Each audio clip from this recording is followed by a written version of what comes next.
1925 সালের দিকে শুরু হওয়া ইউনিলিভারের লাক্স সাবানকে বলা হয় পৃথিবীর সবচেয়ে জনপ্রিয় সাবান ব্র্যান্ডের একটা, এবং গত 100 বছরে হলিউড বলিউড এমন কোনো সেলিব্রিটি নাই যে লাক্স সাবানের ব্র্যান্ড অ্যাম্বাসেডর হয় নাই। এবং লাক্সের কিন্তু সাবান ছাড়াও আরো অনেকগুলো প্রোডাক্ট আছে বডি কেয়ার, হেয়ার কেয়ার, হাবিজাবি সেগমেন্টে। লাক্সের শুরুর গল্পটা বেশ মজার, আমি জানি না আপনারা কতজন জানেন। 1925 সালের দিকে ফ্রেঞ্চ সাবানের পুরো দুনিয়ায় অনেক কদর ছিল, পুরো দুনিয়া ফ্রেঞ্চ সাবান চাইতো, বাট প্রবলেম হলো ফ্রেঞ্চ সাবান ছিল অনেক বেশি এক্সপেন্সিভ। এবং ওই সময় লিভার ব্রাদার্স নামে একটা কোম্পানি ছিল, যেটাই এখন ইউনিলিভার। লিভার ব্রাদার্স আমার মনে আছে ছোটবেলায় আমি যখন ছোট স্কুলে পড়ি তখন ওদের নাম চেঞ্জ করে লিভার ব্রাদার্স থেকে ইউনিলিভার হয়। তো এই কোম্পানি তখন ভাবে যে আমরা ফ্রেঞ্চ সাবানের কম্পিটিটর হিসেবে একটা সাবান লঞ্চ করব, যেটা ফিলের দিক থেকে, সো সাইজ বলেন, অ্যারোমা বলেন, সবকিছুর দিক থেকে একদম ফ্রেঞ্চ সাবানের মতোই হবে, বাট দাম হবে অনেক সস্তা। শুরু হয় লাক্সের যাত্রা।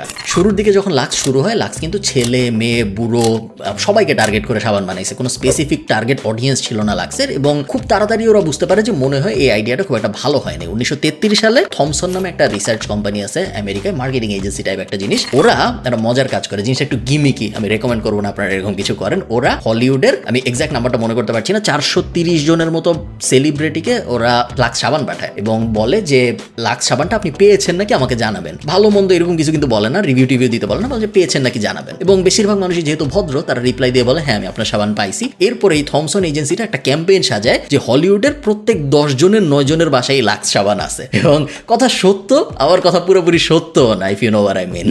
60-এর দশক আসার আগেই, সো 1925-এর দিকে লাক্স শুরু হয়, এবং 60 খুব বেশি দিন না, 25 বছরের একটু বেশি, 30-35 বছর এর মধ্যেই লাক্স সাবান পৃথিবীর 1 নাম্বার সাবান হয়ে যায়। এবং তখন ওরা ভাবে যে আচ্ছা আমরা হলিউডে, আমেরিকান মার্কেটে অনেক ভালো করতেছি, এখন আমরা রিজিওনাল মার্কেটগুলোয় ভালো করা শুরু করবো, এবং রিজিয়ন ধরে ধরে আমরা ওই রিজিয়নের ইনফ্লুয়েন্সার, ওই রিজিয়নের অ্যাক্টর অ্যাক্ট্রেসদের টার্গেট করে টিভি অ্যাড বানাবো এবং প্রিন্ট অ্যাড বানাবো। আপনি যদি ইউনিলিভারের হিস্ট্রি দেখেন, দেখবেন ওরা টিভি অ্যাডের অনেক বড় ফ্যান ছিল। নাইকি টাইপ কোম্পানি যেরকম আপনি ফিল নাইটের বইতে দেখবেন যে ওরা অ্যাডভার্টাইজমেন্টের ক্ষেত্রে ইনফ্লুয়েন্সার মার্কেটিং টাইপ জিনিসপত্র বেশি পছন্দ করতো, টিভি অ্যাডটা অত পছন্দ করতো না। ইউনিলিভার পুরো উল্টা, ওদের পুরো ধ্যান জ্ঞানী ছিল যে মার্কেটিং হবে, আমরা টিভিতে অবশ্যই অ্যাড চালাবো। ও একটা মজার ব্যাপার, এটা আমি জানাই রাখি আপনাদের, আমরা অনেকের ভালো লাগবে বিষয়টা, যে লাক্স মাঝখানে একবার ভাবে যে আচ্ছা আমরা সবসময় মডেলদের দিয়ে অ্যাড বানাই, আমরা সবসময় নায়ক নায়িকাদের দিয়ে অ্যাড বানাই, এমন হলে কেমন হয় যে আমরা সাধারণ মেয়েদের দিয়ে অ্যাড বানাবো। সাধারণ মানুষ লাক্স ব্যবহার করে তাদের জীবনে কিরকম পরিবর্তন আসছে, ত্বক ভালো হয়েছে নাকি হয় নাই, এরকম একটা অ্যাড বানাবো, তাহলে কেমন হয়। ওরা এই জিনিস করে, বাট এই জিনিস খুব একটা ভালো পারফর্ম করে না। এত খারাপ পারফর্ম করে এই জিনিস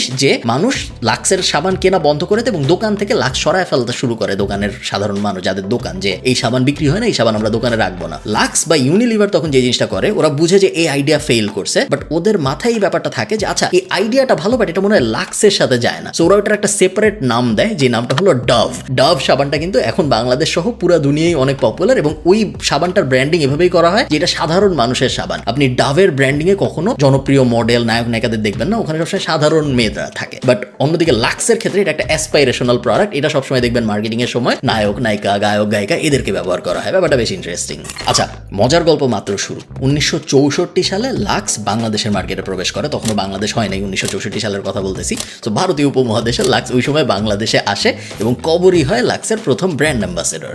তার ঠিক কিছুদিন পরে বাংলাদেশের মার্কেটে আরেকটা সাবান লঞ্চ হয়, যে সাবানটার নাম হলো অ্যারোমেটিক হালাল সাবান। এই সাবানটা লঞ্চ করে যমুনা গ্রুপ। যমুনা গ্রুপের এই অ্যারোমেটিক সাবান, যেটা ট্যাগলাইন ছিল 100% হালাল সাবান, এই সাবান এত ভালো পারফর্ম করে বাংলাদেশের মার্কেটে যে ফিলিপ কটলার, আপনারা অনেকেই চিনেন, মার্কেটিং এর একদম গুরু টাইপ বলা হয়, এবং আমরা যখন মার্কেটিং পড়েছি ব্যাচেলরে ও মাস্টার্সেও, ফিলিপ কটলারের প্রিন্সিপাল অফ মার্কেটিং কিন্তু পড়ানো হয়। দুনিয়ার যে জায়গায় মার্কেটিং পড়ানো হয় সব জায়গায় এই টেক্সট বুকটা পড়ানো হয়। ফিলিপ কটলার ওনার বইতে এই অ্যারোমেটিক সাবানের রেফারেন্স দিছে, দিয়ে বলছে যে এটা একটা এক্সাম্পল যে কিভাবে 40 বছর 50 বছরের পুরানো এত বড় ইউনিলিভারের মতো একটা ব্র্যান্ডের এত জনপ্রিয় একটা সাবানকে অ্যারোমেটিক সাবান হালাল মার্কেটিং এর অ্যাঙ্গেল দিয়ে খুব সহজেই একদম ধসায় ফেলতে পারে।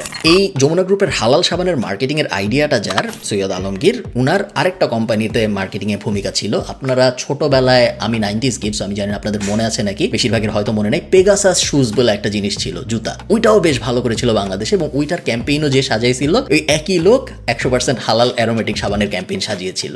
যা হোক, তো বাংলাদেশের মার্কেট হঠাৎ করে একটা সাবান নিয়ে যুদ্ধ দেখতে পায় কর্পোরেট সেগমেন্টে, যেটা বেশ ফ্যাসিনেটিং ছিল ওই সময়ে। এই যুদ্ধের মূল প্লেয়ার দুইটা, লাক্স এবং অ্যারোমেটিক হালাল সাবান, বাট কিছু সাইড প্লেয়ারও ছিল, কসকো টস্কো হাবিজাবি।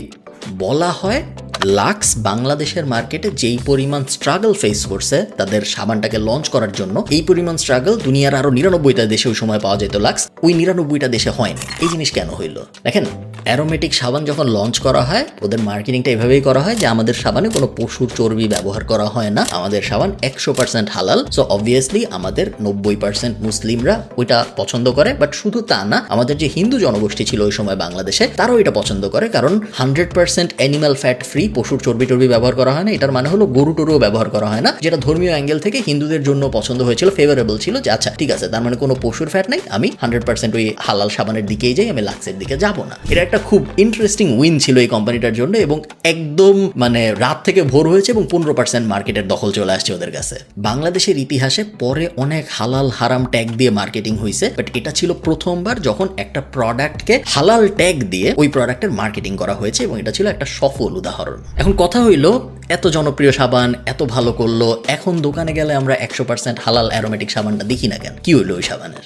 2005 সালে ম্যারিকো নামে একটা কোম্পানি আছে, ম্যারিকো ইন্টারন্যাশনাল, ম্যারিকো বাংলাদেশ বলে ওদের একটা শাখা আছে। আপনারা যারা এগেন বিবিএ যারা করছেন, ম্যারিকো কিন্তু খুব জনপ্রিয় একটা রিক্রুটার, এই সব ইউনিভার্সিটিগুলো যে ম্যারিকো হায়ার করে। এবং এই ম্যারিকো আপনারা যা প্যারাশুট আপনারা সবাই চিনেন, প্যারাশুট ম্যারিকো হলো প্যারাশুট কোম্পানিটার মালিক, এবং প্যারাশুটের নারকেল তেল বাংলাদেশে অনেক জনপ্রিয়। যাই হোক, যমুনা গ্রুপের কাছ থেকে ম্যারিকো 2005 সালের দিকে কিনে নেয় এই 100% অ্যারোমেটিক সাবানের ব্র্যান্ডটা। ম্যারিকো যে শুধু অ্যারোমেটিক সাবানের ব্র্যান্ডটা কিনে তা না, ওরা কসকো কিনে, ওরা ক্যামেলিয়া নামে আরেকটা সাবান ছিল ওইটাও কিনে, এবং সবাই ভেবেছিল যে ম্যারিকো এত সাবানের ব্র্যান্ড কিনতেছে কারণ ওদের নিজেদের কোনো সাবান ছিল না, ওরা তেল বেচতো এবং বেশ ভালো করতো, বাংলাদেশে খুব সুন্দর ওদের ডিস্ট্রিবিউশন চেইন ছিল, বাট ওরা কখনো সাবানের মধ্যে যায় নাই। তো সবাই ভেবেছিল যে আচ্ছা এই কোম্পানিটা কখনো সাবানের মধ্যে যায় নাই, এত জনপ্রিয় একটা কোম্পানি, এত পাওয়ারফুল একটা কোম্পানি, এরা যখন এতগুলো সাবানের ব্র্যান্ড কিনে নিল, এখন আমরা প্রপার একটা যুদ্ধ দেখতে পারবো ইউনিলিভার ভার্সেস ম্যারিকোর ভিতরে। আচ্ছা, অনির্ভরযোগ্য সূত্রে আমরা জানি, এটা ভেরিফাই করা যাবে না, যে এই সাবান কোম্পানিটা 100% অ্যারোমেটিক সাবানের যে কোম্পানি, এইটা বিক্রি হয়েছিল 78 কোটি টাকায়। এটা ম্যারিকো কিনতে পেরেছিল 78 কোটি টাকায়, যেটা আসলে কোনো টাকাই না আমার মতে এইরকম একটা ব্র্যান্ড কেনার জন্য।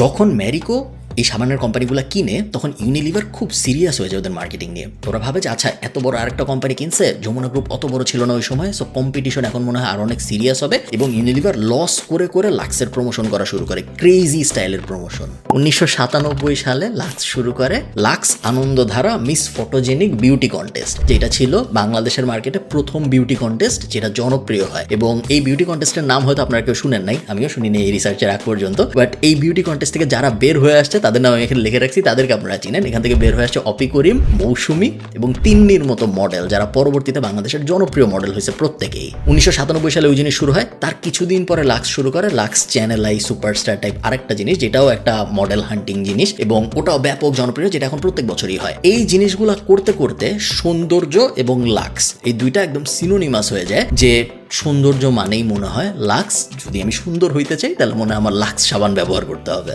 লাক্স উপরে উঠতে থাকে, অ্যারোমেটিক, কসকো, ক্যামেলিয়া এগুলো সব আস্তে আস্তে নিচে নামতে থাকে। তো কথা হলো, লাক্স এত কিছু করতেছে বা ইউনিলিভার এত কিছু করতেছে, ওই দিক থেকে ম্যারিকো কি করছে? অদ্ভুত ব্যাপার হলো, ম্যারিকো কিছুই করে নাই। ওরা এই ব্র্যান্ডগুলো কেনার পরে বেসিক যে ব্র্যান্ডিং করা উচিত বা বেসিক যে মার্কেটিং করা উচিত তার কিছুই ওরা করে নাই। ওরা দুইটা কনস্পিরেসি থিওরি আছে, কেউ আসলে জানে না কেন করে নাই। অনেকে বলে যে ইউনিলিভার হয়তো গোপনে টাকা দিছিল ম্যারিকোকে, অনেকে বলে যে ওরা আসলে জানতে পারবে না এই জন্য করে নাই, অনেকে বলে নেগলিজেন্সি, অনেকে বলে যে টিমটা দাঁড় করানোর চেষ্টা করেছিল ওরা, ওই টিমটার মধ্যে ঝামেলা ছিল। অ্যাকচুয়ালি কেউ জানে না কেন করে নাই, বাট করে নাই এটা আমরা দেখতে পারছি। এবং এমন না যে অনেক চেষ্টা করে ওরা লাক্সের সাথে পারে নাই, ওরা আসলে চেষ্টাই করে নাই। সো মোটামুটি ভাবে ওই সময়ের থেকে আজকে পর্যন্ত কোনো কম্পিটিশন ছাড়াই লাক্স একা একা মার্কেট শেয়ার দখল করে নিয়েছে। এবং ইউনিলিভারের যেহেতু প্রোডাক্ট সুইট অনেক ভালো, অনেকগুলো প্রোডাক্ট আছে ইউনিলিভারের, আপনারা কখনো সময় থাকলে গুগল করে ইউনিলিভার প্রোডাক্টস লিখে গুগল ইমেজে যেয়ে দেখবেন যে ওদের কি পরিমাণ প্রোডাক্ট আছে। এবং প্রোডাক্ট যখন অনেক থাকে তখন সাপ্লাই চেইন অনেক ভালো থাকে, এবং যখন সাপ্লাই চেইন অনেক ভালো থাকে তখন দোকানে যেয়ে বলা যায় যে তুমি যদি আমার লাক্স সাবান না রাখো তাহলে এই যে যার 200 প্রোডাক্ট এগুলোও তোমার আমি দিব না রাখতে। তো ওরকম অনেক কিছু ইউনিলিভার বা প্রাণ এরকম বড় বড় কোম্পানি করতে পারে, যেগুলো যাদের এসকেইউ কম বা যাদের প্রোডাক্ট কম তাদের পক্ষে এরকম পাওয়ার প্লে গুলো করা সম্ভব হয় না। তো অনেকে ভাবে এটা একটা কারণ যে কারণে ম্যারিকো অত ভালো করতে পারেনি, বাট আজ পর্যন্ত আসলে কেউ জানে না কেন পারে নাই। এই ব্যাপারটা বাংলাদেশের কর্পোরেট ওয়ারের হিস্ট্রিতে, ইন্টারন্যাশনাল এমএনসি গুলা বাংলাদেশে এসে যে যুদ্ধ করে ওই যুদ্ধের হিস্ট্রিতে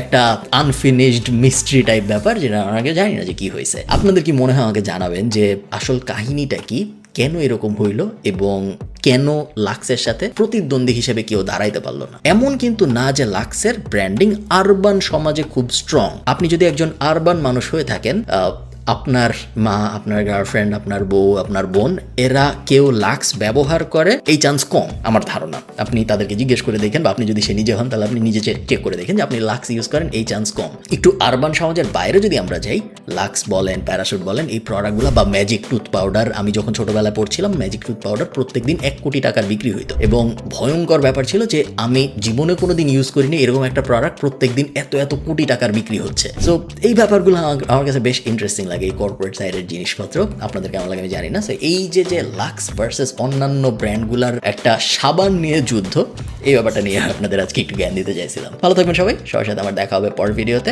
এইরকম কেস স্টাডি টাইপ ভিডিও যদি ভালো লাগে আমাকে অবশ্যই কমেন্টে জানাবেন, এবং যদি আপনি সাবস্ক্রাইব করে না থাকেন প্লিজ ডু সাবস্ক্রাইব। তারা